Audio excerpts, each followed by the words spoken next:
అశ్వరావుపేట బహిరంగ సభలో బట్టి విక్రమార్క మాట్లాడుతున్నారు. లైవ్ లో చూద్దాం. ఈ కార్యక్రమం ఇన్ని పెద్ద ఎత్తున చేసుకుంటూ పోతా ఉంటే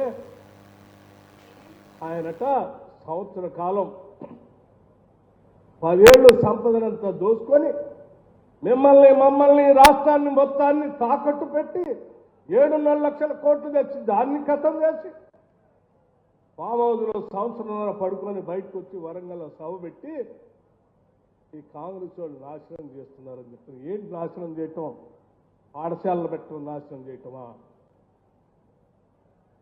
లేకపోతే ఇప్పుడు చెప్పుకున్న సంక్షేమ కార్యక్రమాలన్నీ అమలు చేస్తూ వాటితో పాటు ఇంకా అనేక అభివృద్ధి కార్యక్రమాలు తీసుకొని ముందుకు పోతా ఉన్న ఇరిగేషన్ ప్రాజెక్ట్స్ అన్ని మీరు గాలికి వదిలేసిపోతే వాటన్నింటిని లెక్కగట్టి 6 నెలల్లో ఏ ఇరిగేషన్ ప్రాజెక్ట్ కంప్లీట్ చేయొచ్చు, సంవత్సర కాలంలో ఏ ఇరిగేషన్ ప్రాజెక్ట్ కంప్లీట్ చేయొచ్చు, రాబోయే 4 సంవత్సరాల్లో ఏ ఇరిగేషన్ ప్రాజెక్ట్ కంప్లీట్ చేయొచ్చు అని చెప్పి లెక్కగట్టి వాటిని ప్రణాళికాబద్ధంగా పూర్తి చేసుకునే కార్యక్రమంలో ముందుకు పోతా ఉన్నాం.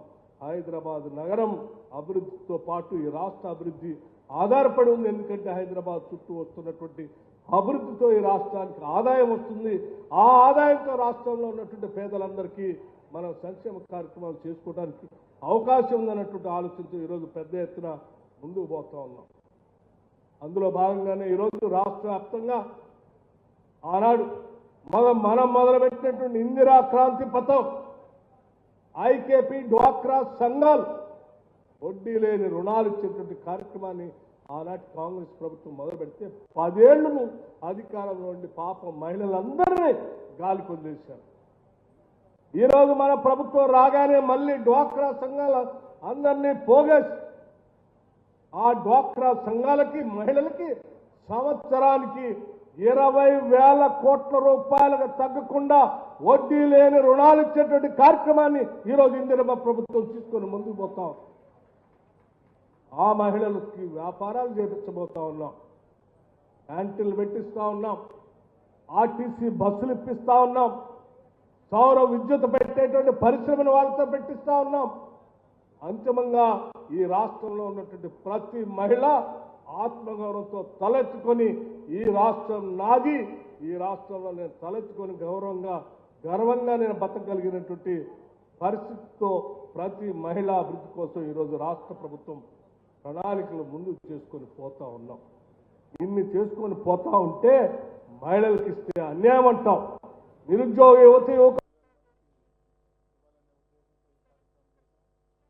ఉద్యోగాలు ఇస్తే అన్యాయం అంటాం, సెల్ఫ్ ఎంప్లాయ్మెంట్ కింద రాజీవ్ యువ వికాసం పెడితే అది అన్యాయం అంటాం, లేకపోతే రాజీవ్ ఆరోగ్యశ్రీ పథకం ఇస్తే అది అన్యాయం అంటాం, ఇందిరమ్మ ఇల్లు ఇస్తే అది అన్యాయం అంటాం, బిడ్డలు చదువుకోవటానికి పాఠశాల పెడితే అది అన్యాయం అంటాం, రైతాంగ సోదరుల కోసం ఇన్సూరెన్స్ కట్టి వడ్డీ లేని రుణాలు ఇచ్చి లేకపోతే వాళ్ళకి రుణమాఫీ చేసి రైతు భరోసా ఇచ్చి సన్న ఒడ్లు కొనుగోలు చేసేటువంటి కార్యక్రమంలో 500 రూపాయల బోనస్ ప్రతి క్వింటాకి ఇస్తే అది అన్యాయం అంటాం.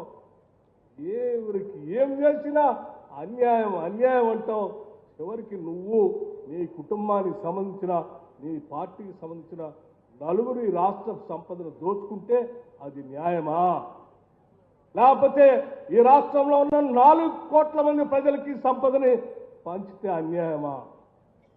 మేమంతా 4 కోట్ల మంది ప్రజలు పంచడానికే ప్రయత్నం చేస్తాం తప్ప నీలాగా నీ కుటుంబానికి సంబంధించిన నలుగురు దోపిడీ చేయడానికి ఎట్టి పరిస్థితుల్లో ఇందిరమ్మ ప్రభుత్వం ప్రజాప్రభుత్వం ఒప్పుకోదని చెప్పి చాలా స్పష్టంగా చెప్పాలనేటువంటి ఆలోచనతోనే ఈరోజు మీ అందరితో ఈ కార్యక్రమం ఆలోచన చేసి మేము మాట్లాడదలుచుకున్నాం. మిత్రులారా, ఆలోచించే ఇంకా చాలా సంక్షేమ కార్యక్రమాలు రాష్ట్ర ప్రభుత్వ దృష్టిలో ఉన్నాయి. భవిష్యత్తులో వీటితో పాటు అనేక కార్యక్రమాలను మొదలుపెట్టే కార్యక్రమాలు కూడా చేయబోతున్నామని చెప్తూ తెచ్చుకున్నటువంటి ప్రజాప్రభుత్వాన్ని, ఇందిరమ్మ ప్రభుత్వాన్ని, ప్రజల కోసం పనిచేసేటువంటి ఈ ప్రభుత్వాన్ని అల్లరిపాలు చేసి ఆబాపాలు చేసి తిరిగి దొరల పాలన తెచ్చుకోవాలనే దోపిడీదారులంతా ఏకమవుతూ ఉన్నారు.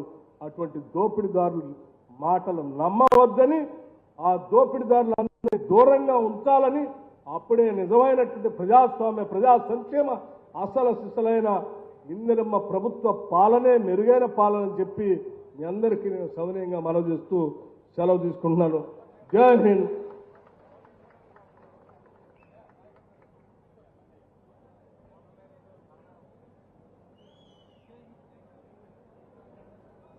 Thank you sir. ఈ కార్యక్రమానికి ఓటాం చెక్ చెప్పవలసిందిగా రాజు చౌహాన్ గారిని ఆహ్వానిస్తున్నాను.